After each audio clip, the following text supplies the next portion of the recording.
আলহামদুলিল্লাহ, আজকে পবিত্র মাহে রমজানের 29তম দিন।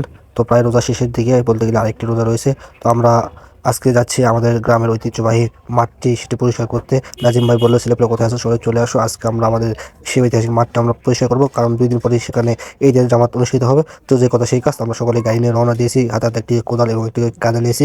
দেখতে পাচ্ছেন সে মনোমুগ্ধকর পরিবেশে আমাদের সেই ঐতিহাসিক আনিপুকুরের মাঠটি রয়েছে, যাকে ধোয়া পুকুরের মাঠ বলা হয়। দেখতে পাচ্ছেন যেমনটা আমরা সকলেই সেখানে গিয়েছি একসাথে, এবং দেখতে পাচ্ছেন সেখানে আমার নানা রয়েছে, সেরা নানা, তিনি সেই মাঠের দায়িত্বে রয়েছেন এবং তিনি মাঠটি খুলে দিলেন, মাঠের দরজা। তো আমরা সেই দরজাতে প্রবেশ করে সেখানে আমরা সকলেই প্রবেশ করেছি এবং সেখানে সকলেই মিলেমিশে কাজ করেছি।